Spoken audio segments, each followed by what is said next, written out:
పెట్టండి. హల్లెలూయా, హల్లెలూయా.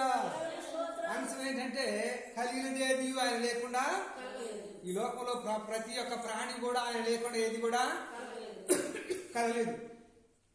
ఆదియందు వాక్యమును, వాక్యము దేవుని యొద్దనుండును, వాక్యమే దేవుడైనను, ఆ వాక్యమే శరీరధారై కృపాత సంపూర్ణుడుగా మన మధ్యన సంచారం చేస్తున్నాడు. దేవునికి స్తోత్రం. మన మధ్యన సంచారం చేసేది ఎవరంటే దేవుని యొక్క వాక్యము. కనుక ఉన్నట్టుగా చూస్తున్నాం. కనుక కలిగినదేది ఆయన లేకుండా కనుక యోహాను సువార్త 14:6 ఏమిటంటే యేసు నేనే మార్గమును, నేనే సత్యమును, నేనే జీవమును, నా ద్వారా తప్ప తండ్రి వద్దకు ఎవరు తండ్రి వద్దకు వెళ్ళాలంటే ఎవరి ద్వారా వెళ్ళాలి? యేసు ద్వారా మనము తండ్రి వద్దకు వెళ్ళాలి. అద్వితీయ కుమారుడు అంటే యేసు ప్రభువు నందు తండ్రి అయిన దేవుడు యెహోవా దేవుడు, కుమారుడైన యేసు క్రీస్తు అద్వితీయ దేవుడు. నిన్ను నీవు పంపిన యేసుక్రీస్తుని ఎరుగుటయే నిత్యజీవము. ఆ యేసుక్రీస్తుని ఎరుగుటయే నిత్యజీవం. మనం ప్రభు నమ్ముకుని ఉన్నామంటే అది నిత్యజీవంలోకి మనము వచ్చి ఉన్నాము. దేవునికి స్తోత్రం.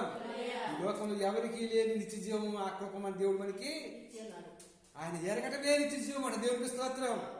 కనుక నా వాక్యమందు నిలిచిన వారైతే నిజముగా నా శిష్యులై ఉండి, నా వాక్యాన్ని మీరు విన్నట్లయితే నాకు శిష్యులై ఉండి నా శిష్యులై ఉండు సత్యమును గ్రహించెదరు. ఆయన వాక్యమే సత్యము, ఆయన మాటే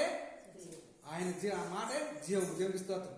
కనుక ఆ సత్యవంతులు నమ్ముకున్నట్లయితే మనము మరణంలో నుంచి జీవంలోకి దాటుతున్నాం. దేవునికి స్తోత్రం. మనం దేవుడి సన్నిధికి వస్తున్నాము, పని పెట్టుకొని వారం ఆదివారం ఎందుకు వస్తున్నాం?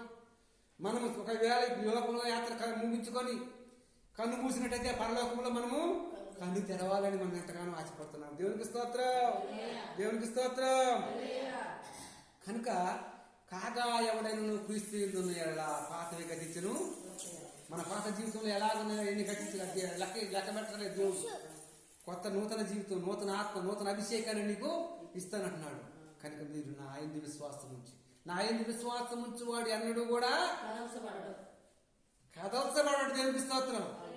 మనం క్రీస్తు అనే బండ మీద మనం ఇల్లు కట్టుకున్నట్టయితే ఎన్ని శ్రమలు, ఎన్ని కష్టాలు, ఎన్నో బాధలు, ఎన్నో ఇబ్బందులు వచ్చినప్పటికీ మనము కదల్చబడకుండా మనం ఉంటాము. దేవునికి స్తోత్రం. కనుక చావునకులోని ఈ శరీరాన్ని ఏం చేస్తున్నాడు? దేవుడు ఆత్మతోటి జీవింపజేసి మనల్ని జీవింపజేస్తున్నాడు. దేవునికి స్తోత్రం. అర్థమవుతుందా? కనుక తను ఎందరు అంగీకరించారో వారందరూ కూడా దేవుని పిల్లలకు అధికారాన్ని అంగీకరించారు. తను ఎవరైతే యేసు ప్రభువు నాకు రక్షకుడుగా నా ప్రభువుని అంగీకరిస్తున్నాడు వాళ్ళందరూ కూడా దేవుడి పిల్లలకు అధికారం. దేవుడి పిల్లలకు మాత్రమే పరలోక రాజ్యానికి వారసత్వం. దేవునికి స్తోత్రం.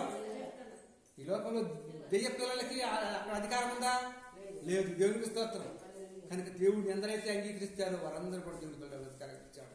కనుక ఈ కొద్ది మాటలు క్రిస్టాఫర్ 810 ఛానల్ సబ్స్క్రైబ్ చేసి కోరుచున్నాం.